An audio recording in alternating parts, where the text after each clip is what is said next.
Welcome back to Sip and Talk, everyone. I'm genuinely excited about what we're uncorking today because we've got some really profound, pretty thought-provoking topics on the table. Yeah, definitely. It's going to be a fascinating conversation, really cuts to the heart of some big global power dynamics, so, settle in. And I'm Sunny. It's wonderful to be back with you all. Today, we're really going to challenge some assumptions. We'll look at history, ideology, future possibilities. Yeah. All from an objective international viewpoint. Right. We champion independent thinking here, and that's exactly what this discussion will encourage in you, our listener. That's right. We've got three main areas to explore in this Sip and Talk. First up, we're going to dive into the intricate, often contradictory relationship between the Chinese Communist Party, the CCP, right, and its supposed ideological roots in Marxism-Leninism. Mm-hmm. Then we're drawing some compelling, maybe even alarming parallels between the Soviet Union's struggles with integrating its diverse multi-ethnic populations and what we're seeing in China today. Oh, yeah, that's a big one. And finally, we're jumping into a truly mind-bending thought experiment from our good buddy Micky. Could a forced unification with Taiwan actually backfire on Beijing, potentially leading to its own collapse?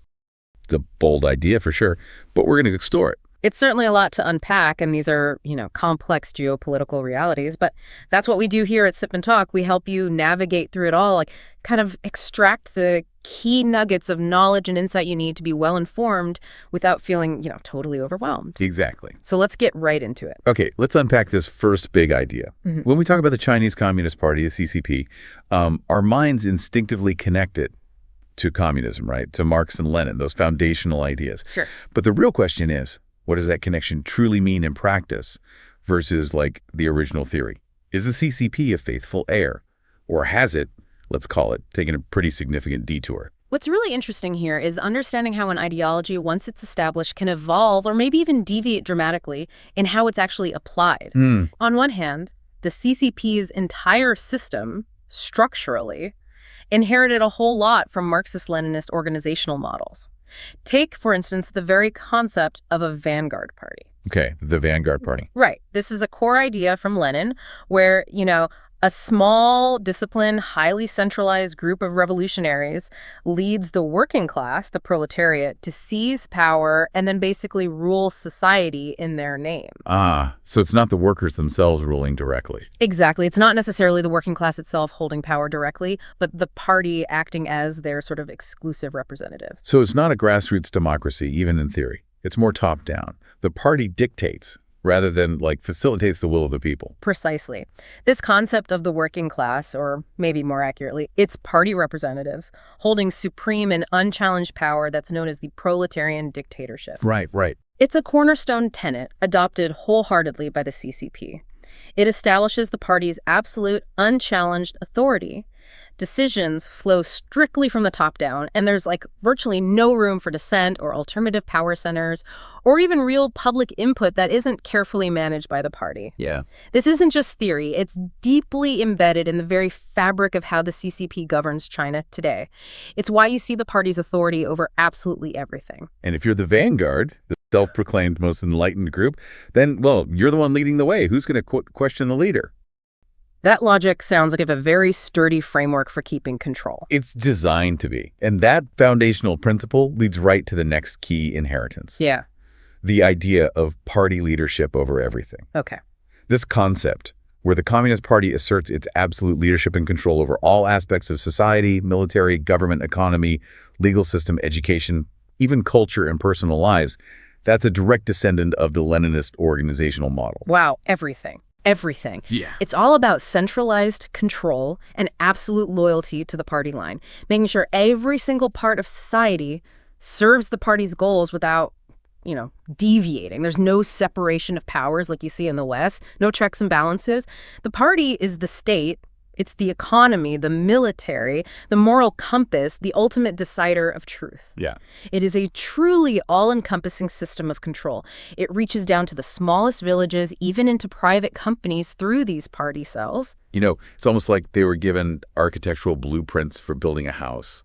And the CCP, they took those blueprints the foundation, the load-bearing walls, the shape of the roof, straight from Marxism-Leninism. They absolutely got that structural part down. That's the inheritance, right? The core structural bones. That's a fantastic analogy. But then, like you hinted, they seem to have added some, let's call them personal touches, or maybe made some renovations that were definitely not in the original designer's manual. And here's where it gets really interesting. If we connect this to the bigger picture, while the organizational structure stayed firmly in place, the very spirit of original Marxism, particularly its, strong emphasis on freedom, equality, and liberating the individual that's been largely abandoned in practice by the CCP. So they kept the skeleton, the framework for how power works. But the soul of the original idea seems to have just vanished. What was that original soul? Like Marx's vision?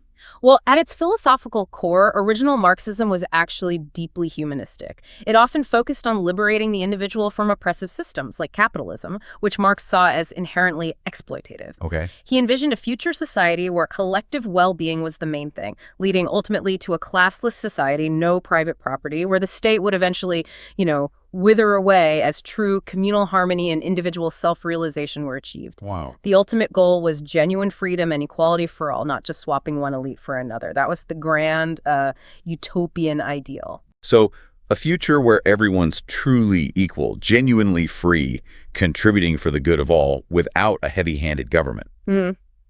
Maybe without any government. Sounds pretty revolutionary. And yeah, very utopian. It absolutely does. Now, contrast that with the actual reality of governance under the CCP today. Yeah. What do we see? We see incredibly tight social controls, a significant and increasing lack of political freedoms for individuals. Yeah. And while the economy has seen incredible growth, it's paradoxically led to new forms of huge economic disparities. You've got a rapidly growing billionaire class alongside persistent income gaps. The overarching priority for the CCP is clearly party stability and control, maintaining its grip on power at all costs. It's not really about fostering individual liberties or moving towards that stateless, classless utopia Marx about. It's about maintaining a very specific order and, frankly, their political survival. For instance, you see intense crackdowns on labor movements, human rights lawyers, even environmental activist groups that, ironically, Marx himself might have actually championed. So it's like if the original blueprint was for this amazing community center where everyone could freely participate, thrive, share resources, all very equal. But the CCP's actual construction ended up being more like a highly managed, centralized corporate headquarters. Efficiency and absolute control are everything, and individual expression is strictly regulated, usually for the sake of the corporations, the party's bottom line.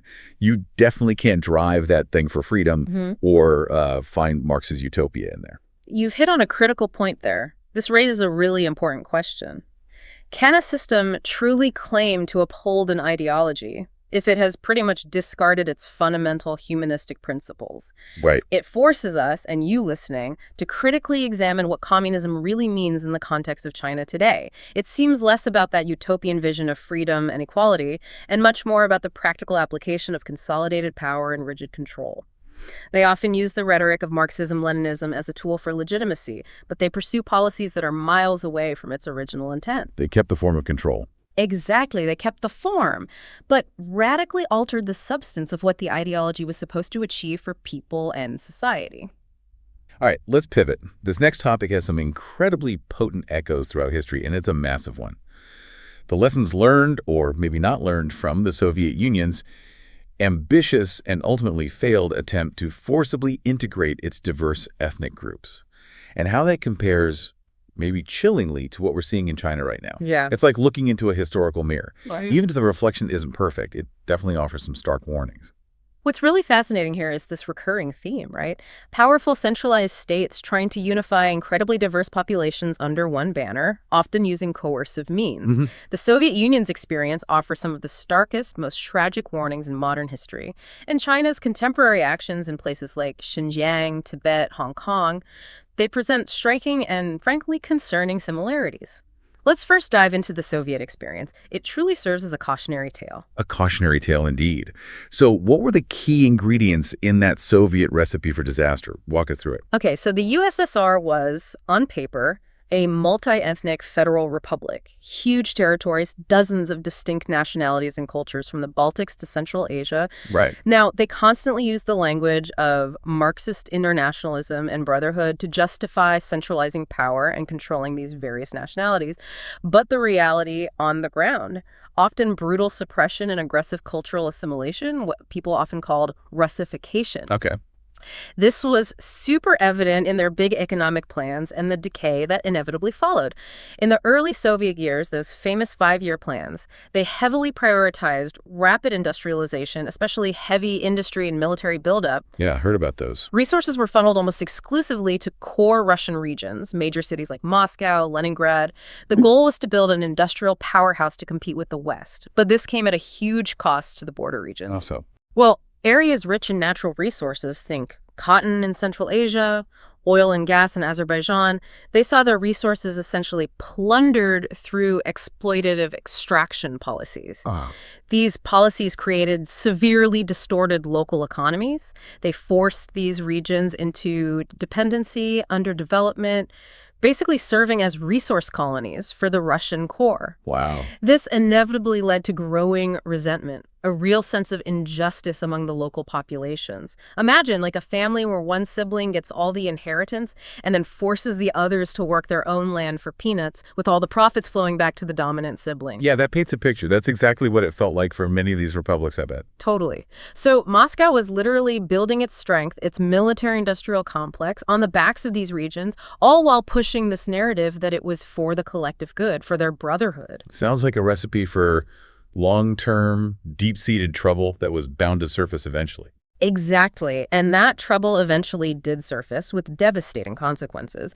By the 1980s, these ethnic republics were getting increasingly unhappy, not just with the economic exploitation, but also the Russification policies imposing Russian language, culture, even demographic shifts. At the same time, the central Soviet economy started to buckle. It began to crumble under its own inefficiencies, being technologically behind, and the crushing cost of the arms race with the U.S. All right, the Cold War drain. Moscow simply ran out of money. It couldn't afford to maintain its massive subsidies and administrative control over these far-flung, increasingly restless regions.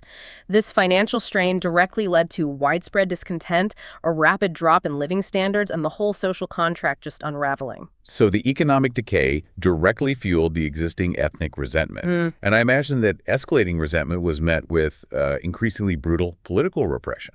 Absolutely. The Soviet Union's history is full of examples of political repression and the ethnic backlash it generated, often with chilling brutality. Think about events like the Prague Spring in Czechoslovakia in '68.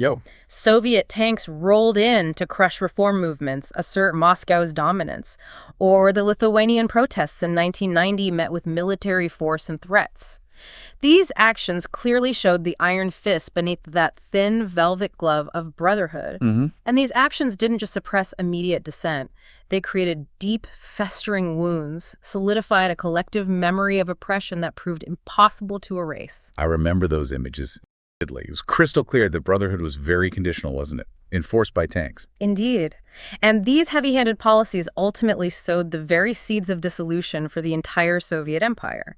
Regions like Chechnya, Georgia, for instance, they developed incredibly strong, often violent independence movements over decades. These eventually led to full-blown armed conflicts after the Soviet collapse. The forced brotherhood the Kremlin tried to impose eventually became a major catalyst, maybe the primary one, for the USSR's breakup. It's like trying to keep a pressure cooker lid on with sheer force eventually. The internal pressure from the boiling resentment just builds too much. Something has to give, often explosively. Yeah.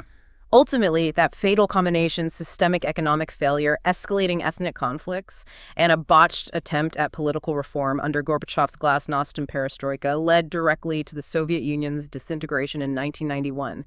Its forced integration policies just proved completely unsustainable. They eroded legitimacy, drained resources. That's a stark and undeniably clear picture of cause and effect. Now let's hold up that historical mirror. Let's look at China today. Are we seeing similar patterns emerge? Maybe with, modern tools and a different, though equally determined authoritarian state. We absolutely are, though, with significant adaptations. China officially presents itself as a multi-ethnic unitary state. You hear the phrase, 56 nationalities or one family. Right, the harmony narrative. Exactly, a narrative of harmony and unity. However, in practice, it aggressively promotes Han Chinese culture and suppresses dissent and distinct cultural identities. They often use what they call ethnic regional autonomy as little more than a thin veil for centralized control. Mm-hmm.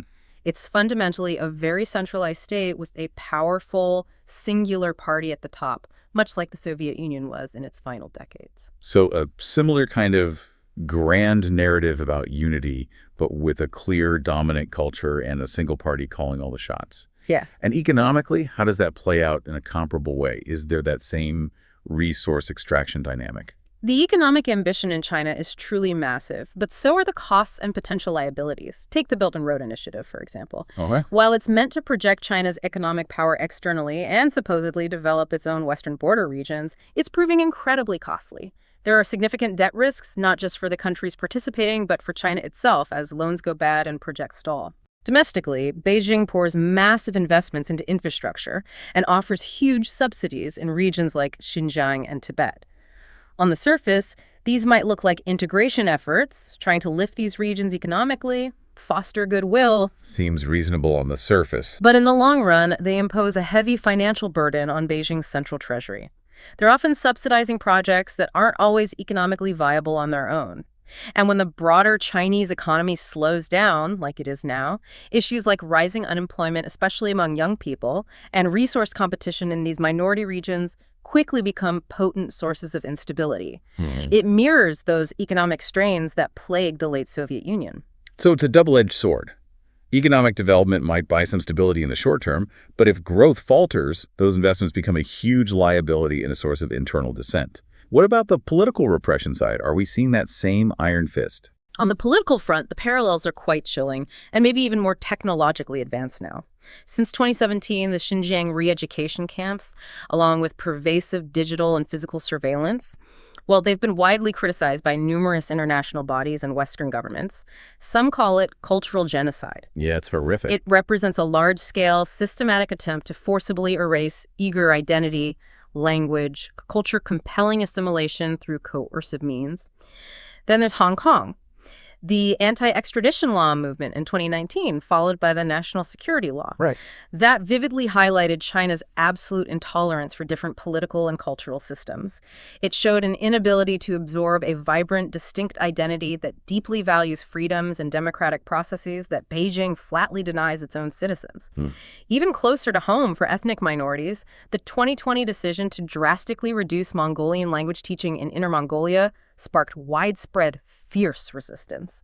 And that was then swiftly and decisively suppressed by authorities. It sounds like they're building this massive facade of unity, but underneath, the foundation is just cracking under the pressure from these suppressed identities. And the more pressure Beijing applies, the more it might crack, kind of like a dam with growing structural weaknesses. Precisely. The apparent stability in these regions is maintained through a sophisticated, modern, pressure cooker style of governance. It relies on omnipresent surveillance, technological control, swift, decisive crackdowns. Beijing maintains order through an iron fist. Yeah. But once economic strains worsen, or if significant international pressures mount, this seemingly stable facade could quickly erupt, just like it ultimately did with the Soviet Union. The underlying resentments don't just disappear, they get pushed deeper, accumulating potential energy, So, okay, it sounds like there are striking similarities in the approach to ethnic integration, but maybe some key differences in why the Soviet Union crumbled and China is still, holding on, at least for now. What stands out to you as the most critical distinctions between the two? This raises a really important question about systemic resilience. The Soviet system had some critical structural weaknesses that China, maybe inadvertently, or perhaps through careful study of Soviet failures, has managed to avoid. Like what? For instance, the USSR was constitutionally designed as a nominal federation. Its constituent republics had a theoretical, even if practically impossible for most of its history, constitutional right to secede. Oh, interesting. I didn't realize that was actually in their constitution. It was, and that was a critical structural flaw that was ruthlessly exploited when the central government finally weakened and lost legitimacy. China, by stark contrast, is fundamentally a unitary state.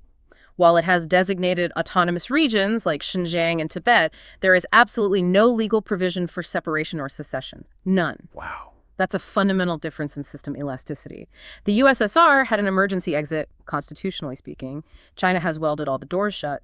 So the Soviet Union literally had an exit ramp built into its own constitution, even if it was theoretical, while China has deliberately eliminated any such pathway. That's a massive structural difference. It truly is. Then there's the issue of central resources and economic strength. The USSR faced a late-stage economic crisis profoundly compounded by plummeting oil prices, systemic technological backwardness, and that draining, unsustainable arms race with the U.S. Right. It simply ran out of money and economic vitality to maintain its vast empire and keep its population content.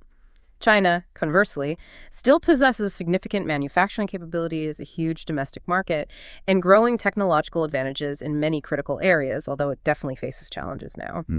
While it faces its own economic headwinds, it has recently focused on dual circulation, strengthening internal economic circulation to build greater self-sufficiency, reduce dependence on external markets.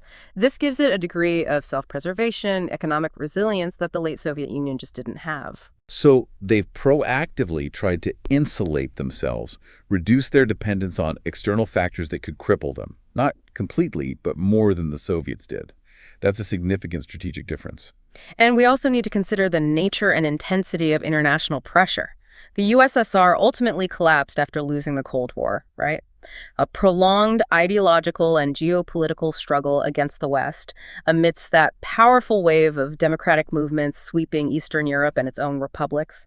It was facing a unified, ideologically resolute adversary. Yeah. While China faces intense U.S.-China competition, increasing international scrutiny and pressure, it hasn't yet encountered a truly unified, comprehensive international blockade or a geopolitical situation where the entire world is actively and systematically trying to dismantle its system. Not yet, anyway. Not yet. Its economic integration with the global economy is still far more extensive than the USSR's ever was. And finally, the social discourse space. Information control, that's a huge one, right? Maybe the most impactful difference. Absolutely. This is where China has truly learned from Soviet mistakes, you could argue. The USSR's late-stage glasnost openness under Gorbachev, while intended to revitalize the system, gain public support, it inadvertently led to an uncontrolled flow of information, public criticism, exposure of past atrocities that ultimately destabilized and delegitimized the regime. Right, it backfired. Hugely. China, meanwhile, employs its infamous Great Firewall, advanced digital authoritarianism, pervasive surveillance technologies, sophisticated censorship to powerfully suppress information, control narratives, and prevent organized dissent from forming. They have meticulously studied the Soviet experience and learned how incredibly dangerous uncontrolled information can be. They've invested heavily in preventing its spread, tightly managing public discourse. So in essence, when resources get scarce or legitimacy falters, a central government's efforts to integrate minorities and maintain unity, they stop being genuinely attractive or beneficial. They become pure coercive suppression. It shifts fundamentally from being a glorious symbol of national unity to a crushing, financially ruinous stability maintenance burden. It's like trying to keep an entire decaying house standing just by continually propping it up with incredibly expensive sticks, even as the foundation crumbles. It's truly a house of cards waiting for the next strong gust of wind. You've captured the core dynamic perfectly. The historical echo is undeniable. The Soviet lesson is crystal clear. True, lasting unity isn't sustained by pressure, exploitation, or forced assimilation. It's forged through genuine consensus, shared interests, mutual respect. China's current strategy intends suppression, Han cultural imposition, massive financial transfers. Without genuine cultural attraction or political inclusion, it may prove unsustainable in the long run. The critical question isn't if internal contradictions exist, but whether its ethnic policies will ultimately lead to deepened cracks within the regime, or whether Beijing can somehow implement genuine institutional adjustments, more inclusive reforms to prevent a similar fate. Without fundamental change, the inherent contradictions, the resentments, they remain, just simmering beneath the surface. So looking ahead, could China still follow in the Soviet Union's footsteps? Maybe not identically, but could it happen? What are the key tripwires that could set off this chain reaction, potentially leading to widespread instability or even systemic collapse? This raises an important question, almost predictive analysis territory here. If China's economy continues its current downward trend, the central government might just not be able to heavily subsidize its Western and minority regions at the current, likely unsustainable levels. Okay. Those massive subsidies are a crucial tool right now for maintaining a fragile stability, even if it's through coercion.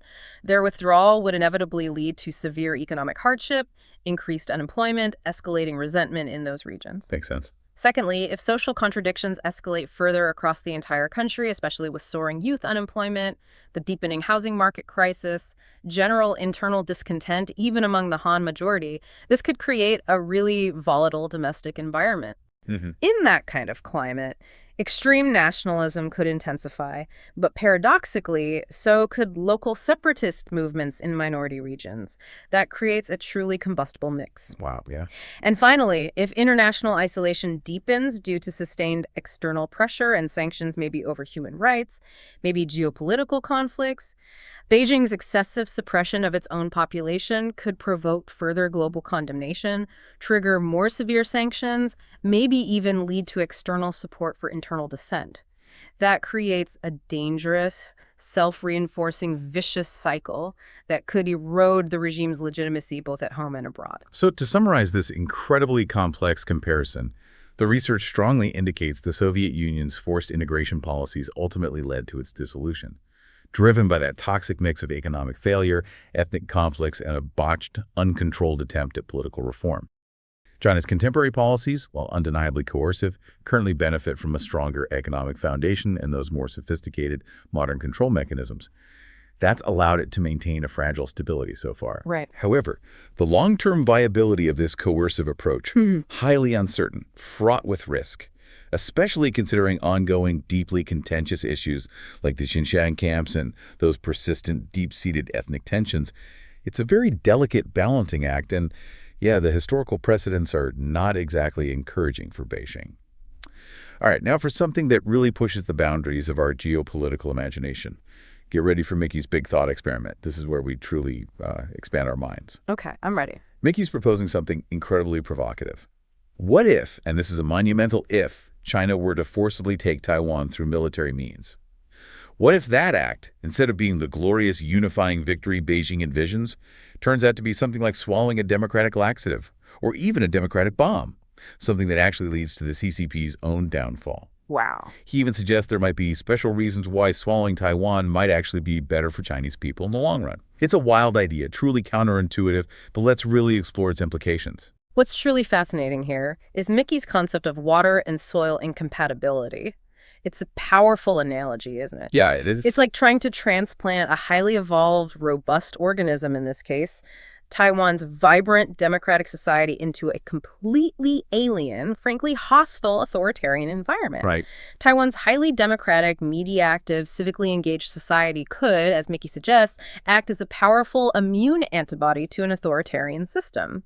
Forcibly integrating Taiwan might indeed be akin to swallowing a democratic bomb because its very nature, its societal DNA, is just fundamentally antithetical to Beijing's rigid one-party system. They just don't mix. The two systems simply don't mix without an explosive reaction. A democratic bomb. I absolutely love that vivid image.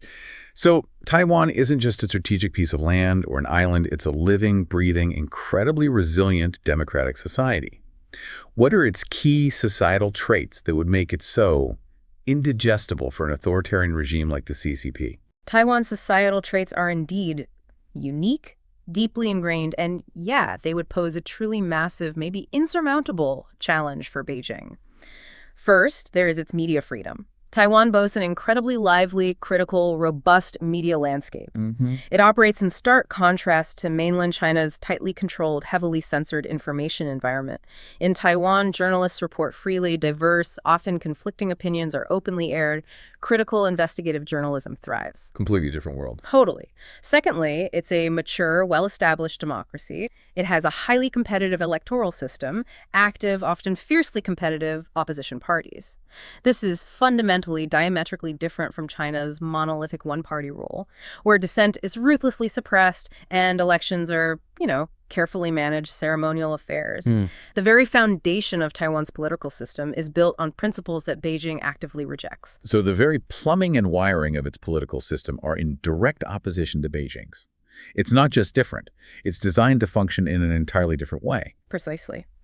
Third, There's a profound and strong civic consciousness among the Taiwanese people. Taiwan has a remarkable history of high civic engagement, regular street movements, visible manifestations of public will. Like the Sunflower Movement in 2014, protesting a trade pact with mainland China. I remember that. Or the massive anti-red media protests in 2019, opposing perceived Chinese influence in their media. Taiwanese citizens are deeply accustomed to questioning authority, actively participating in their governance, holding their leaders accountable. Finally, there's a deeply ingrained open discourse culture. It allows for satire of government, vibrant public debate, open criticism of leaders without typically leading to suppression or punishment. You can openly mock politicians on late-night talk shows. Yeah. And that's just an accepted, healthy part of the public sphere. This culture fosters a critical, questioning mindset that would be incredibly difficult for an authoritarian regime to stamp out.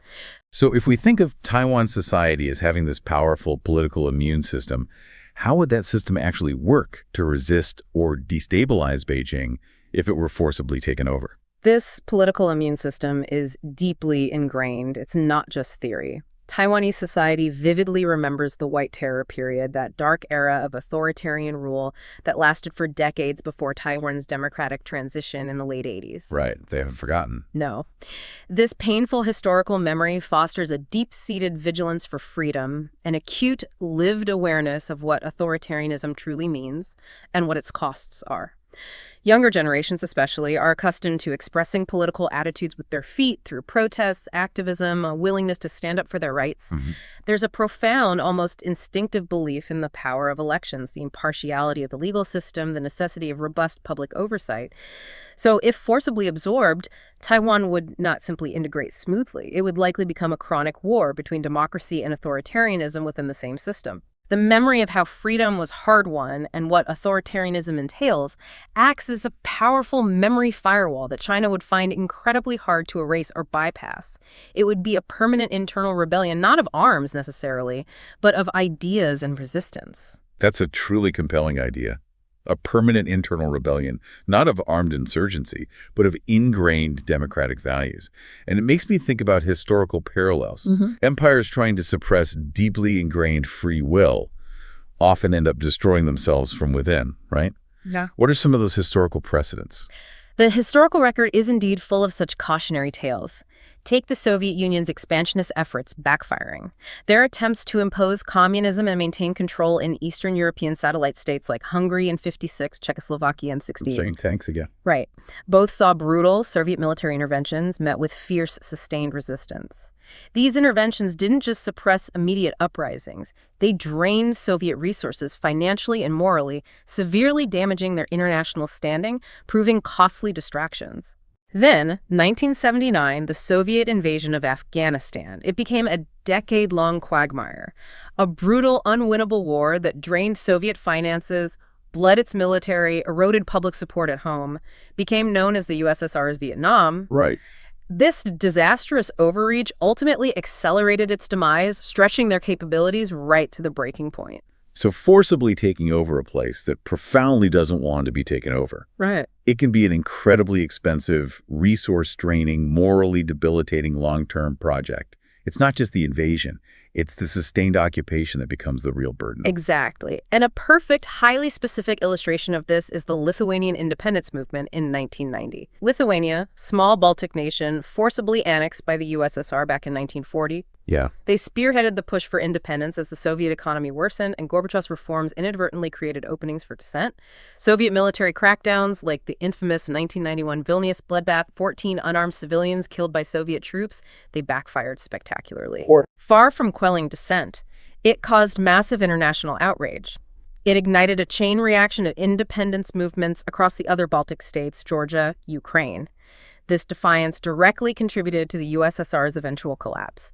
It showed that even a small nation's unwavering resolve could ignite a much larger empire-shattering fire. Wow. So the very attempt to quash independence actually ignited the empire's ultimate downfall. It truly backfired in the most catastrophic way possible. Indeed.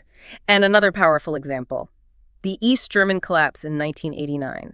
This Soviet-backed state, with its pervasive secret police, the Stasi, Its party-controlled media, strikingly similar in structure, control mechanisms to aspects of China today. It looks stable on the surface, Right. but it imploded with shocking speed after Hungary opened its borders, allowing thousands of East Germans to flee west. Massive internal protests erupted in cities like Leipzig. The Berlin Wall fell, and the entire East German system proved utterly incapable of absorbing or even coexisting with a truly democratic society next door. Yeah, the fall of the wall, iconic. It led to the swift fall of communist regimes across Eastern Europe. The people simply didn't want it anymore. Their collective free will proved unstoppable. So the analogy to Taiwan is incredibly clear. If Beijing were to somehow militarily absorb Taiwan's highly democratic society, it risks not just massive prolonged internal resistance from an indigestible population, but also crippling international condemnation and ultimately the exposure of deep systemic flaws within its own rigid authoritarian system. The historical pattern strongly suggests that trying to suppress deeply ingrained free will, democratic aspirations, it can, and often does, destroy the imperial machine itself. It's not just a military operation, it's a social, political, economic gamble that could actually accelerate the collapse of the very system trying to absorb it. It's a truly counterintuitive but powerful insight. It absolutely is. And that leads us right to the critical question of Western sanctions. If Beijing does go ahead with a military takeover of Taiwan, how might the West respond? And could those responses actually destabilize the CCP regime, turning that swallowed bomb into a real, undeniable explosion that triggers the collapse Micky hypothesizes? This raises an important question. We can certainly look to the comprehensive Western response to Russia's invasion of Ukraine for a potential playbook, right? Yeah. The West has a range of severe potential sanctions that, if applied with enough intensity and duration against China, could be absolutely crippling. Absolutely. First, financial sanctions. Imagine if major Chinese state-owned banks, Bank of China, ICBC, were expelled from the SWIFT international payment system. This isn't just a minor inconvenience. It would essentially cut off China, the world's largest trading nation, from the global financial system. That would lead to immediate, massive capital flight, economic chaos, a dramatic devaluation of its currency, an unprecedented financial nightmare for Beijing. It would severely disrupt their ability to trade, settle payments, even manage their vast foreign exchange reserves. That would be a truly enormous blow. China relies so heavily on global trade, access to international finance. Then there's a severe tech embargo upgrade. This would involve prohibiting critical companies like TSMC, Taiwan's own world-leading chip maker. The irony. Exactly. And ASML, the Dutch company with the monopoly on essential lithography machines for advanced chips, and maybe Intel, from exporting high-end chips and critical technology to China. This isn't just about consumer electronics. It would cripple China's indigenous semiconductor and AI development. It would cause their ambitious industrial upgrade plans to just grind to a complete irreparable halt. They wouldn't be able to innovate, produce advanced military hardware, or even manufacture many essential technologies at the scale and sophistication they need. So no more cutting-edge tech, no more competing with the West on the most advanced technological levels. It would essentially freeze their technological development in place. Wow. Next, consider overseas asset freezes. Freezing the assets of high-ranking CCP officials, major state-owned enterprises held in the U.S., Europe, other Western nations, that could deeply erode confidence within the Chinese bureaucracy, the elite itself. Yeah. If the party elite can't secure their immense wealth abroad, it creates a massive internal crisis of faith, loyalty. It could potentially spark infighting, a desperate rush to repatriate funds, further exacerbating economic instability. That would certainly hit them where it hurts most, personally. Right. Creates a strong disincentive for loyalty, I bet. And then consider port blockades or a massive escalation of the trade war to an almost complete economic decoupling. Refusing entry to Chinese and Hong Kong container ships and cargo at major global ports, Los Angeles, Rotterdam, Hamburg, that would shatter global supply chains. Whoa, man. It would lead to widespread economic stagnation, recession, not just for China, but globally. It's an extreme measure, sure, but the disruption would be immense, grinding Chinese exports to a halt, creating widespread unemployment. That would unleash a truly devastating global economic shockwave. And diplomatically, how might Taiwan's status shift in this scenario? Diplomatic recognition of Taiwan by leading world powers. The US, G7 nations, maybe many more countries establishing formal diplomatic ties with Taiwan that would effectively declare Beijing's unification a failure in the eyes of the international community. Yeah. This would lead to profound international isolation for China, make it an economic, diplomatic, maybe even cultural pariah on the global stage. Its soft power would just evaporate. So if all of this happens, these truly crushing sanctions, diplomatic moves, could this scenario actually genuinely topple the CCP regime? This is the core of Micky's chronic bomb idea. It absolutely could. The intensity and, crucially, the long-term unwavering nature of these sanctions would be key. If they're sustained and comprehensive, like those imposed on Russia after its full-scale invasion of Ukraine, China could face a devastating triple whammy. A severe, insurmountable technology gap crippling future economic and military development.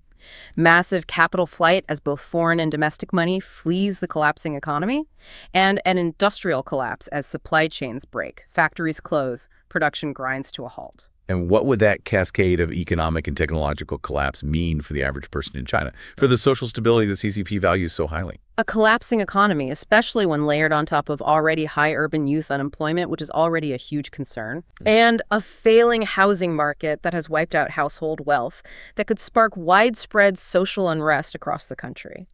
This could rapidly escalate into something far larger, more volatile than even the white paper revolution we saw a few years ago, which was already a rare public challenge to Beijing's authority. Yeah. People would be angry, jobless, disillusioned, without a safety net. And then, crucially, within the CCP itself, different factions might seize on this unprecedented crisis to challenge the existing power structure. We saw similar hawk-dove divisions, internal power struggles in the late Soviet Communist Party. A crisis of this magnitude could cause significant fissures. Military, economic technocrats, political factions, finding themselves at loggerheads, potentially vying for control amidst the chaos. And finally, circling back to that democratic virus, what exactly is that and how does it play into this downfall scenario?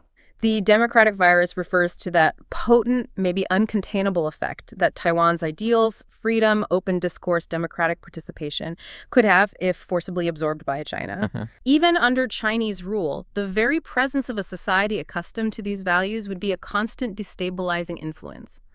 These ideas could subtly, powerfully influence public thought in places like the historically more liberal Guangdong, or the already restive Hong Kong, or the geographically close Fujian. Right. Beijing would face an incredibly difficult, destabilizing risk trying to contain these ideals. It's not about physical borders or military might. It's about the insidious, maybe irresistible spread of ideas that are just antithetical to authoritarian control. It's the ultimate long-term point of Micky's thought experiment, that the attempt to conquer a vibrant democracy could sow the seeds of its conqueror's own ideological and political demise. So it's not just a military operation. It's a social, political, and economic gamble with monumental consequences that could actually accelerate the collapse of the very system trying to absorb it.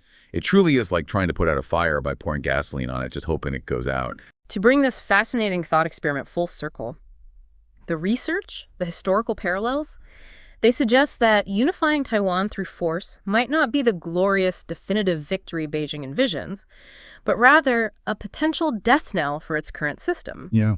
It's akin to the Soviet Union being slowly but inexorably pulled apart at the seams by its internal minorities. The very act of forced integration could become the ultimate undoing, a fatal blow from within. Exactly. This thought experiment bravely challenges the very core assumption of Chinese nationalism, which frames the reunification with Taiwan as this glorious, inevitable symbol of national rejuvenation. But what if it's the exact opposite? What if a culture that simply cannot be assimilated, a political system that fundamentally refuses to be governed by authoritarian rule, and an international community that responds with crushing, sustained pressure? What if all that combines to expose and exploit the deep vulnerabilities of a rigid, brittle, authoritarian system? Then, unifying Taiwan could become the very rupture point that collapses the CCP. It's a truly powerful and provocative idea to consider. And as we always say on Sip&Talk, our goal here isn't to criticize or discriminate against any nation, government, group, or people, not at all. It's simply to provide objective facts, historical context, and thought-provoking analysis for you to consider, Right. encouraging critical and independent thinking on these incredibly complex, vital, global issues. We're here to brainstorm, understand, That's it for another wild Sip and Talk. We truly hope you enjoy diving into these fascinating and challenging topics with us. Absolutely. And hey, don't forget to subscribe to Sip and Talk wherever you get your podcasts so you don't miss any of our discussions. And for more mind-bending perspectives, explorations of global culture, make sure you check out our good friend Micky's YouTube channel, Micky to Life. He's got everything awesome: memes, music, wine tasting, travel vlogs. Truly the whole spectrum of engaging stuff. Go check him out. We're always looking for new, interesting things to explore. What new ideas or complex topics can become our next focus? Micky and all of you out there listening, please send us your ideas. We love hearing from you, engaging with your curiosity. Until next time, keep sipping, keep talking, and most importantly, keep thinking.